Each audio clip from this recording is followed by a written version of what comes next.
Interesting. How do you manage stakeholder expectations and ensure alignment with the team? So, as a Scrum Master, this isn't your job. So it's a nice easy one to answer, really, not my problem. However, I wish things were that straightforward. Really, this lands to the product owner. You want to work with them so that they can align stakeholder expectations, that they can align the team, because that is their role. They're very much responsible for what are we building and why does it matter. So our role as a Scrum Master is to help the product owner do it, which of course begs the question, how do you help them? Because I stand by saying most product owners, training stops at you're the product owner. And what we need to do is, first and foremost, is help them out getting those sprint reviews working. The sprint review is an opportunity not only to demonstrate a product, which is a little part of it, it's an important part, but it is only a part, is elicit feedback from the stakeholders, really get into a conversation about what could we do, how could we do it better. Okay? New items are being created and added to the backlog, others are being updated as information comes out in this conversation. It's not full-blown refinement, but you know what? There's definitely hallmarks there of it. So one of the things your product owner is going to have to do is really tackle the review.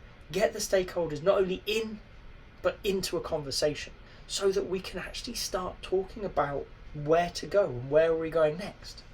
Okay? Where are we?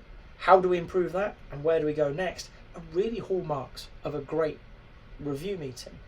So we're going to talk about what we've done. This is what we've built and what do you think? And there's going to be loads of great ideas and a really deep conversation covering that and how we could be better. Brilliant. And then still in the review, we're going to talk about where we're going next. We are going to be thinking about what's coming up in the next sprint. What might we be doing? Not what will we be doing. We're not deciding in the review. That's for planning. Okay? But we've got the stakeholders in the room. We've got the team in the room. Why wouldn't we have a conversation together about where could we take this product next? What matters? So we're using the review to answer both sides of the question. Stakeholders, what are you expecting? Does what we're talking about meet those expectations? And if not, how do we change it so that we can, or at least manage those expectations? And because the team are there as well, they're hearing the what and whys from stakeholders as well as the product owner. They're starting to understand what matters, okay? And can be full members of the team and that conversation because they're there. Now, this leads us to an aligned team. They've been in the discussion instead of what we often see, which is a team that doesn't really understand the decisions that have been made. There's been things that have been decided, that context isn't carried forwards, and the teams receive something that doesn't make sense. And therefore they resist, or at least don't understand. So your review is really going to be the best place to tackle both of these parts of the equation. How do we work with and set the expectations of our stakeholders? Well, in the review we're going to talk about where we're going and where could we get to. We're going to use forecasting tools, release burn-up charts, and good old-fashioned conversation to help understand where they are and where we're likely going to be in terms of our product. And how do we align the team to all of this conversation? Well, in the review, they are part of it. There's no special technique here. Okay? Make sure the right people are in the right conversations. It's incredibly important that everybody understands what we're aiming for, so have them all in that conversation. Are there any other places that we could do this? Well, yes. A product owner is going to be going out on a regular basis, talking to stakeholders, understanding what their needs are, what the opportunities they can see are, and that's great. Okay, so a product owner has an almost daily part of their work is managing those expectations, helping understand and align stakeholders to where the product's going. Okay, so brilliant. We as Scrum Masters, what are we going to do? Well, if needed, we're going to be pulled into those conversations. Not as an active participant in all likelihood, but as a facilitator, somebody to create a structure and hold people to that agenda, ensure everybody gets an opportunity to talk. Good old-fashioned facilitation. Okay, but we're likely going to be nudging our product owner into those conversations if they're new to this role or this isn't their sweet spot. Great. Okay, The product owner is going to do that work. And with the team, refinement is going to be a critical part of this as well.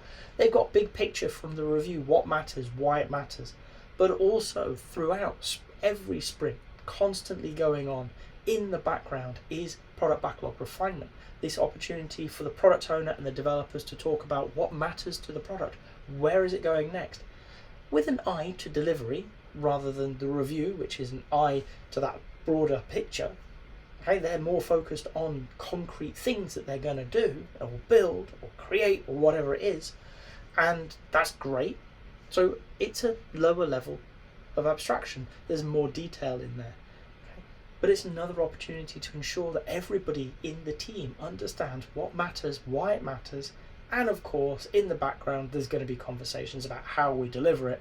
Not technically part of refinement, but in my experience, if you put a room full of have a room full of problem solvers, they're going to think about how to solve problems.